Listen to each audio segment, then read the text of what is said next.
Princess Cherry Blossoms, and welcome back to Autumn's Journey. So, we finished Almari's route last time, so this time we'll be going through Kerr's. And I didn't exactly want to just go through the entire game again, that would take way too much time, and you guys have already seen the story. So, I'm just going to show you guys the scenes in which you either make a choice or the scene changes because we're going on Kerr's route.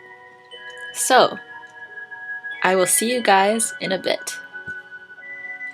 Alright, so this will be the first scene in which you make a decision with Kerr. So, I was also feeling a little unimpressed with how dismissive he was towards me.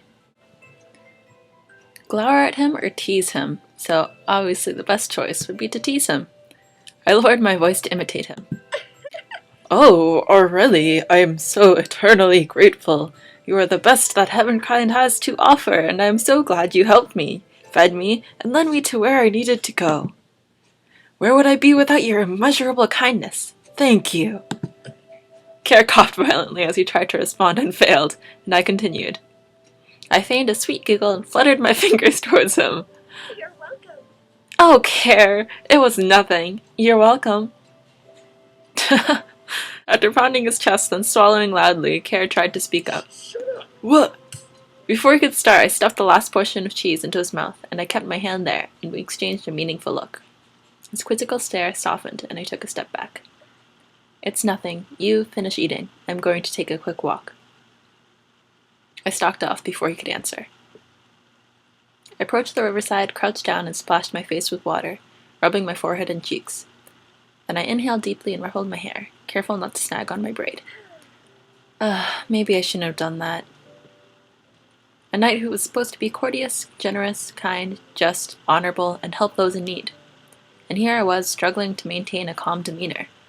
There was something about Kerr's attitude that always got me worked up. Well, that and him showing some gratitude would be nice. Or was it wrong for me to seek it in the first place? I still have a long way to go before I'm more like Mom. How does she do it? Alright. So cute to be seen, but you already saw this. So we're gonna stop here and go to the next scene. I'll see you guys in a bit. Alright, here's the next scene. I looked up to gauge the boys' expressions, to see how they were faring. Kerr was positively beaming. Every strut screamed of his triumph. Oh yeah, and this is after the first fight happens. Almari had become oddly quiet, and he appeared lost in thought. Talk to Kerr, check on Almari.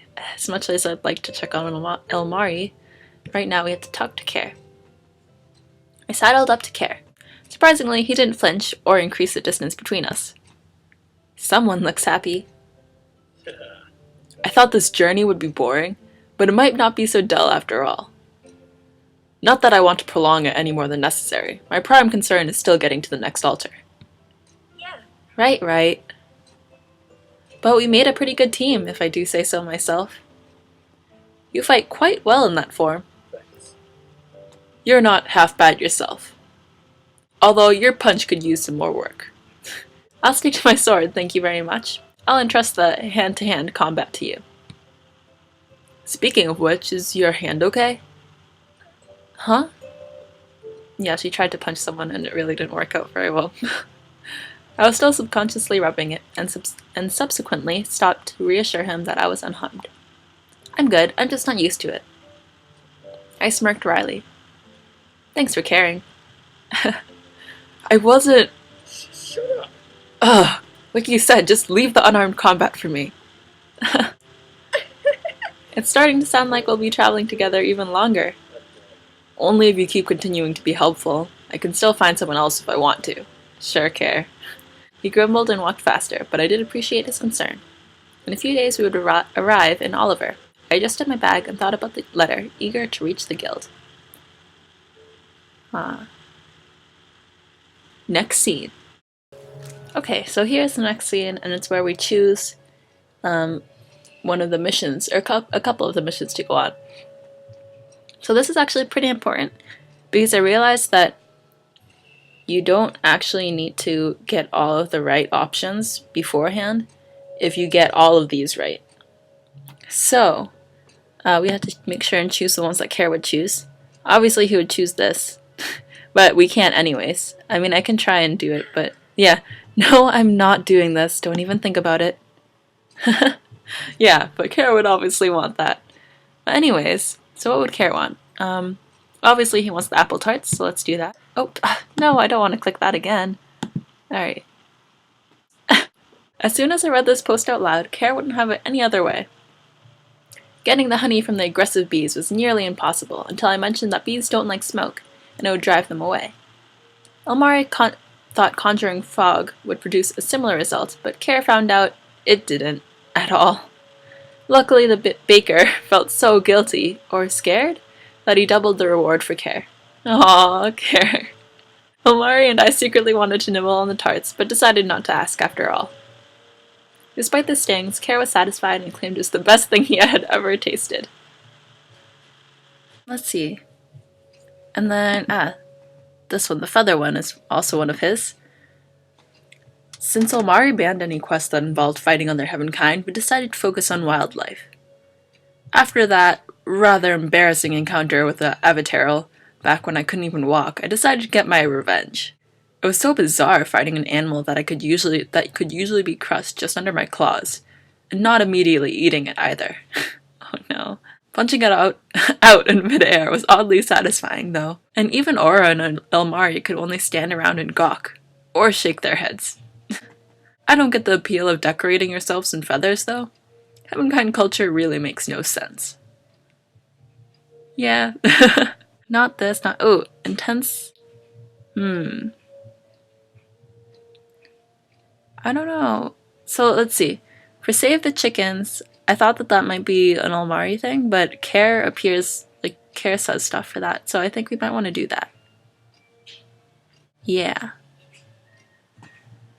This mission was a rather simple and boring one. All we had to do was mend some holes in a fence that the farmer overlooked. Elmari was captivated by the chickens, though. He wouldn't stop following them, and he pestered the tiny yellow things even more. Aura warned him repeatedly, and Elmari learned that if one annoyed the chickens long enough, they would gang up on you.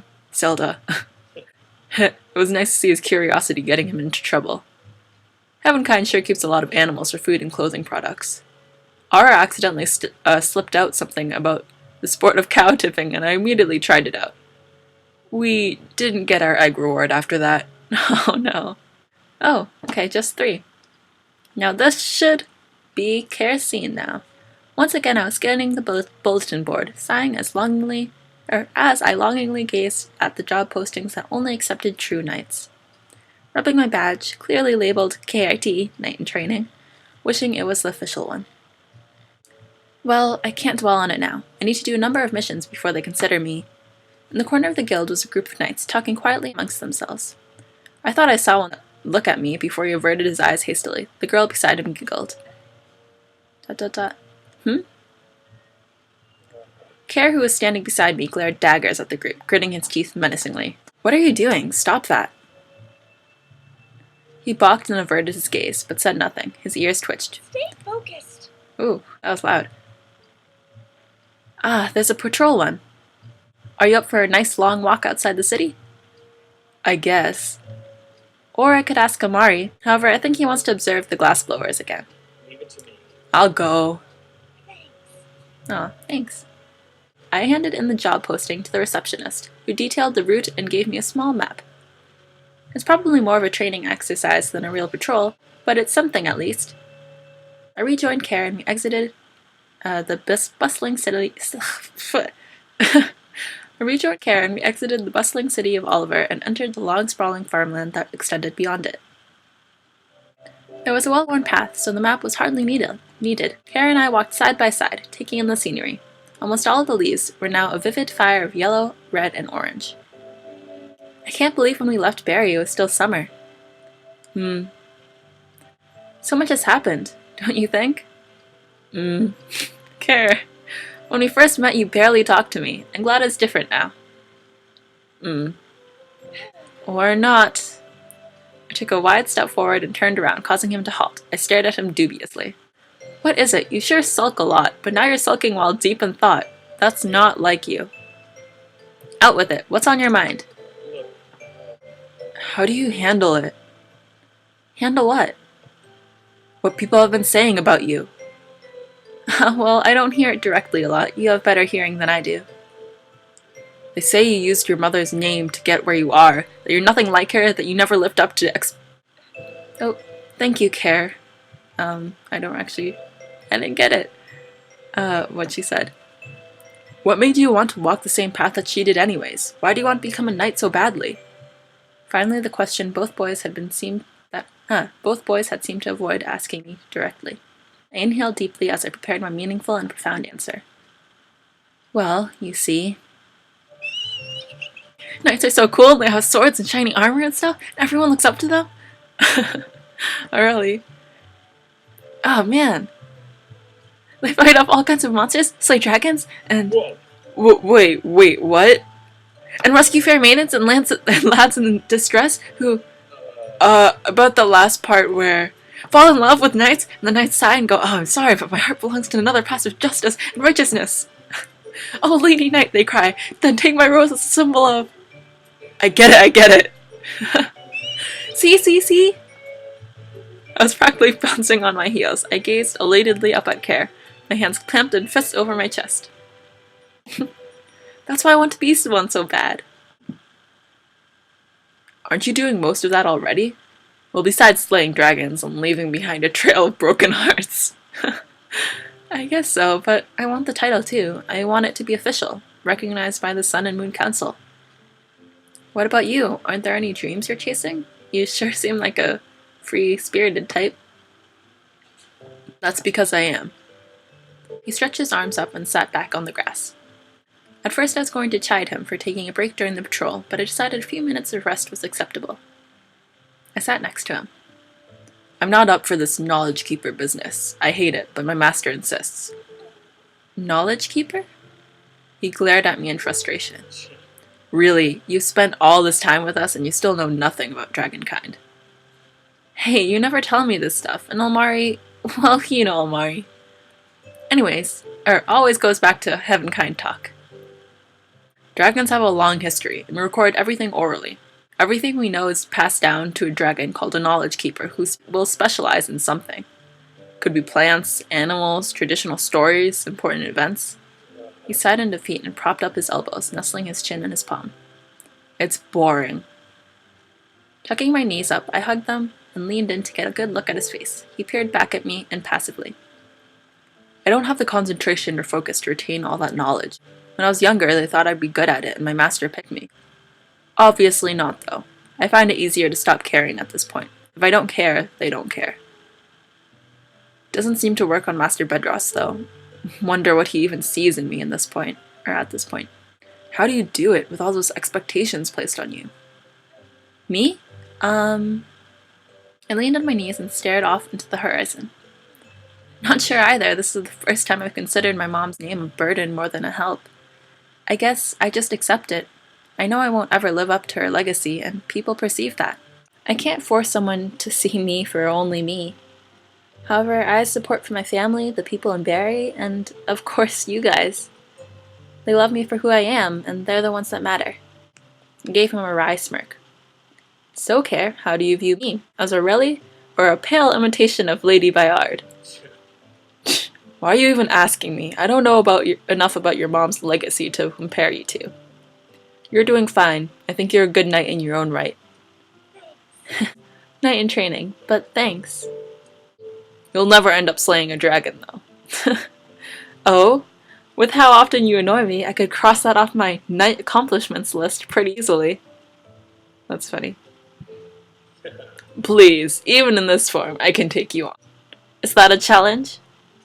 He stood up and bared his teeth, widening his stance. Bring it.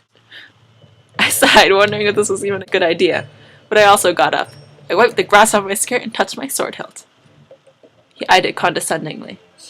Oh, what's this? Relying on a weapon? I'm unarmed. This is hardly fair.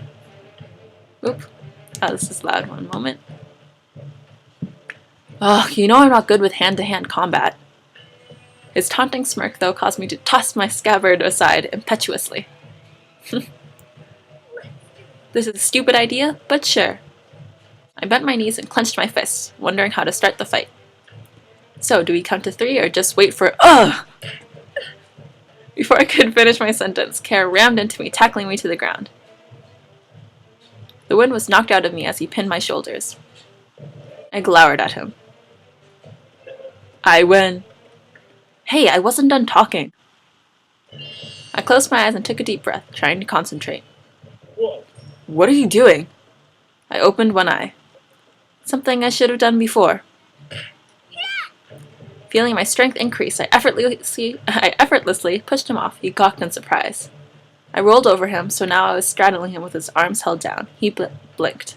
I smirked victoriously. We did it! Too easy. Ugh. Another tussle and he was looming over me again, his long hair grazing my cheek. Bring it. If I was in my true form, he would have been crushed under my foot. Pah! I wrestled him, slamming him down so I was on top again. Even in your dragon form, if I had my sword, I would have skewered you 12 times. Please, it didn't merely feel like splinters. Hey, splinters hurt a lot. Have you ever got— Whoa!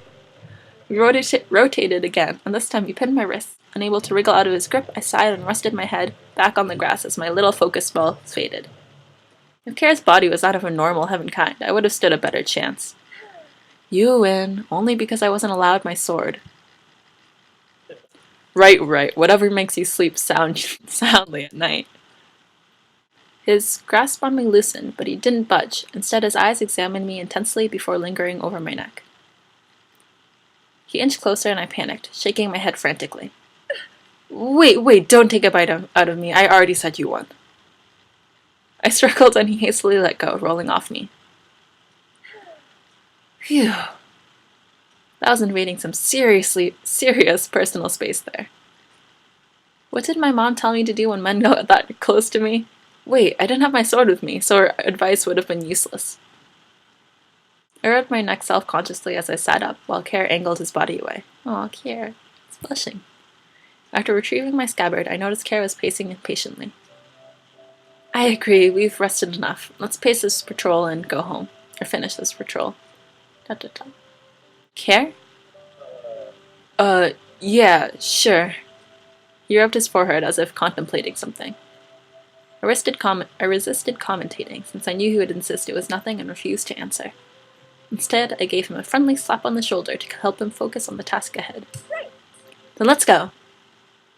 You can tell your master that Heavenkind liked long, pointless walks afterwards. He mustered a weak smile, but said nothing. When we finished the patrol, and I reported it to the receptionist, Kerr remained taciturn the whole time and barely said a word when we parted. I wonder if it was something I said, or maybe he finds patrols utterly boring.